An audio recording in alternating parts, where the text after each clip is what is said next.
तर मित्रांनो, आज आपण स्टार्ट करतोय फॉर्मेशन ऑफ कॅन्डल. म्हणजे फॉर्मेशन म्हणजे काय की कॅन्डलस्टिक कशी निर्माण झाली, तिच्या मागे काय हिस्ट्री आहे, हे आज आपण ह्या लेक्चरमध्ये बघणार आहे. तर आज मी ह्या लेक्चरमध्ये त्याची हिस्ट्री जी आहे त्याचं एक स्टोरी टाईपमध्ये तुम्हाला समजावण्याचा प्रयत्न करणार आहे, ज्यातून तुम्हाला जास्तीत जास्त लक्षात येईल की कॅन्डलस्टिक कशी निर्माण झाली. ठीक आहे. तर पहा मित्रांनो, इथे एक तुम्हाला चार्ट दिसतोय. ह्या बाजूला एक इमेज आहे आणि ह्या बाजूला एक इमेज आहे. तर मित्रांनो, 17व्या सेंचुरीमध्ये, 17व्या दशकामध्ये जपानमध्ये होमा नावाचा एक राईस ट्रेडर होता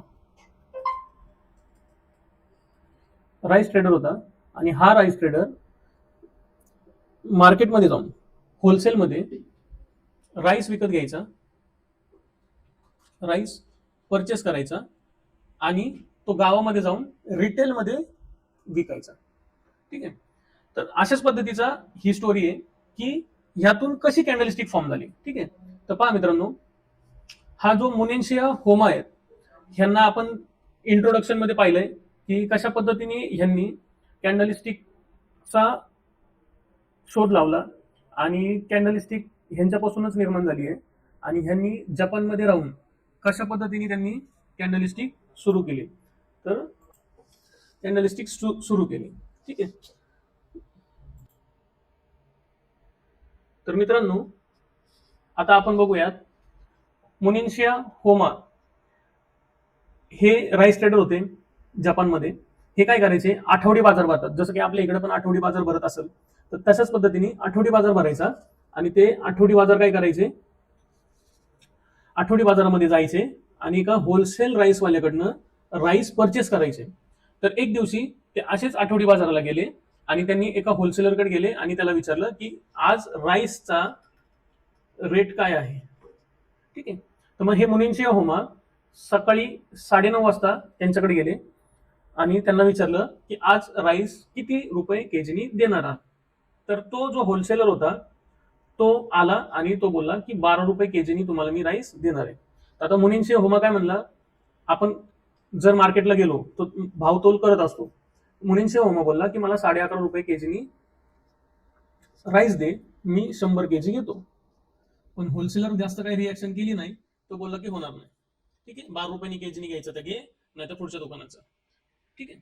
तर मग मुनींशिया होमा बोलला ठीक आहे बाबा, मी चेक करून येतो दुसरीकडं. मग मुनींशिया होमा पूर्ण मार्केटभर फिरतो आणि चेक करतो की राईस त्याला 11.5 रुपये केजीनी मिळेल का. पण जिथं जिथं जाईल तिथं एक तर 12 रुपये 50 पैसे, 13 रुपये, अदरवाईज 12.25 रुपये केजीनी, म्हणजे जी प्राइस होती 112 रुपये.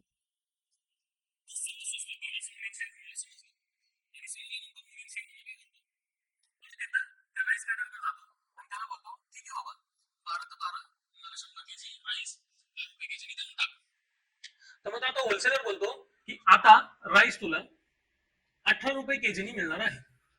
ठीक आहे, 8 रुपये केजीनी घ्यावं लागेल. तर मुनींशा बोलतो की 9:30 वाजता तू 12 रुपये केजीनी सांगितलं होता, आता लगेच 6 रुपये कसे काय केजीनी वाढवले. तर होलसेलर जास्त काय बोलत नाही, एक स्मिथ स्माइल देतो आणि बोलतो मी काय करू, डिमांड अँड सप्लायवर सगळं डिपेंड आहे. तर तो बोलतो ठीक आहे, डिमांड आणि सप्लायवर सगळं डिपेंड आहे. तर मी काय करतो, आता ज्यांनी 13 रुपयांनी सांगितलं होता त्यांच्याकडे जातो, त्यांच्याकडे मोल भाव करतो, निदान 15 रुपये केजीने तरी देतील ते. असं करत तो परत एकदा जातो बाजारामध्ये आणि सर्च करायला लागतो, पण तिथं पण जास्त ह्याच्यापेक्षा जास्त भावाने भेटतो. मग तो काय करतो, वैतागतो आणि सर्व फिरून परत येतो. त्याला बोलतो भाऊ मी 200 किलो राईस घेतो, पण प्राइस तरी कमी कर. मग ट्रेडर काय बोलतो की आता एक काम कर, आता राईस तुला मी 7 रुपये केजीने देणार आहे. तर मुनींशिया होमा बोलतो तुझं चाललंय काय, तू कधी बोलतो 12 रुपये केजीनी, कधी बोलतो 18 रुपये केजीनी, आता डायरेक्ट 7 रुपये केजीवर आलाय, तुझं काय चाललंय. मग तो सेम रिप्लाय देतो, मार्केटमध्ये डिमांड अँड सप्लायवरच सगळा खेळ चालतो, मी काय करणार आहे डिमांड अँड सप्लाय ठरवतो मार्केटमधली प्राइस. तर मग मुनींशिया खुश होतो आणि बोलतो की आता 200 नाही, आता 500 किलो घेऊन जाणार, थोडंसं थांब, मी माझ्या मित्राला घेऊन येतो आणि लगेच तुझ्याकडनं 500 केजी राईस घेऊन जातो. मग तो जातो, त्याच्या मित्राकडे जासपर्यंत 4 वाजतात आणि 4 वाजायच्या आसपास तो येतो आणि 4 वाजता आल्यानंतर तो बोलतो की 7 रुपये केजीने सांगितलेलं राईस 500 केजी दे. पण त्यावेळेस राईस होलसेलर बोलतो की आता वेळ निघून गेली मित्रा, आता तुला राईस 15 रुपये केजीनी मिळणार आहे, तुला घेऊ वाटली तर घे, नाही तर मला आता शॉप बंद करायचंय. तर तो वैतागतो आणि परत एकदा तो होलसेलर बोलतो की तुला आधी सांगितलं होतं डिमांड आणि सप्लायवर सगळा खेळ चालतो, तर तू ज्या वेळेस कमी होतो त्यावेळेसच घेऊन जायचं होतं. मग हा वैतागतो आणि त्या दिवशी रात्री घरी जातो. घरी गेल्यानंतर तो रात्री बसतो एका मेणबत्तीच्या खाली. आता त्या काळामध्ये 17व्या सेंचुरीमध्ये तर काय घोडागाडी होती, तर कंदील वगैरे असत किंवा मेणबत्ती असायची. तर त्याचप्रमाणे तो एका मेणबत्ती खाली बसला, उजेडाच्या खाली बसला आणि विचार करत होता की मार्केटमध्ये नेमकं असं काय झालं की प्राइस एकदम हाय जाती किंवा लो जाती. तर मग तो विचार करत बसला होता आणि बसता बसता त्याच्या डोक्यामध्ये आलं आणि तो बोलला की ज्यावेळेस मार्केटला गेलो आणि मार्केटला गेल्यानंतर जेव्हा मार्केट ओपन झालं त्यावेळेस प्राइस काय होती. मग तो काय करतो, ओ टाकतो आणि पुढे त्याची प्राइस घेतो. मग काय करतो, नंतर बोलतो की ज्या वेळेस मी मिडला गेलो, नूनला गेलो, त्यावेळेस मार्केटची प्राइस काय होती. किंवा तो विचार करतो अशा पद्धतीने की मार्केटला सर्वात जास्त दिवसभरामध्ये प्राइस किती हाय गेली असा विचार करतो आणि तिथं एच टाकतो आणि समोर त्याची ती प्राइस लिहितो. परत तो विचार करतो की मार्केटमध्ये प्राइस सर्वात लो कोणत्या टाइमला होती, मग त्या टाइमच्या वेळेस लो असलेल्या प्राइसच्या समोर एल टाकतो आणि त्या प्राइसला प्राइस रेंज टाकतो. आणि परत तो विचार करतो की क्लोज होताना मार्केटला प्राइस किती होती, मग तो सी टाकतो आणि समोर टाकतो 15 रुपये केजी. अशा पद्धतीने मग तो काय करतो, ओ एच एल आणि सी असे 4 शब्द उचलतो आणि त्याचे लॉंग फॉर्म लिहितो. मग काय लॉंग फॉर्म येणार आहे, ओ चा लॉंग फॉर्म येणार आहे ओपन, एच चा लॉंग फॉर्म येणार आहे हाय, एल चा लॉंग फॉर्म येणार आहे लो आणि सी चा लॉंग फॉर्म येणार आहे क्लोज. अशा पद्धतीने त्यांनी 4 शब्दांचा इन्व्हेन्शन केला, ओपन, हाय, लो आणि क्लोज. आणि अशा पद्धतीने मित्रांनो त्यांनी ती कॅन्डल बनवली आणि त्या कॅन्डलमध्ये ज्या पद्धतीने आपण वापरतो ओपन, हाय, लो आणि क्लोज, हे ओपन, हाय, लो, क्लोज जे आलंय ते ह्या ठिकाणून आले. म्हणजे मित्रांनो मुनेन्शिया होमानी राईस विकता विकता ओएचएलसीचा शोध लावला आणि त्या ओएचएलसीच्या शोधावर कॅन्डलिस्टिक निर्माण झाली आणि ती कॅन्डलिस्टिक आता वर्ल्ड वाईड चालते. समजतंय का, तुम्हाला समजलं असेल, सोप्या भाषेमध्ये मी तुम्हाला सांगितलं. मग ओएचएलसीचा उपयोग काय होतो, आपल्याला स्पेसिफिक डेला मार्केट किती हाय गेलं, किती लो आलं, ह्या गोष्टीचा काय येतो अंदाज येतो. आता दाखवतो मी तुम्हाला. पहा हा चार्ट आहे आणि ह्या चार्टवर इथं तुम्हाला दिसत असेल, पहा इथं ओ, इथं आहे एच, इथं आहे एल आणि इथं आहे सी. हे जे तुम्हाला कोपऱ्यामध्ये वरती दिसतोय ओ एच एल सी, ह्याचा अर्थ काय होतं, त्या स्पेसिफिक डेला मार्केट किती प्राइसला ओपन झाला. सपोज मार्केट ओपन झालं 55 रुपयाला, ठीक आहे, त्या दिवशी मार्केट किती हाय गेली, आपल्याला शॉर्ट मध्ये समजतं की त्या दिवशी मार्केट 65 रुपयाला गेलं.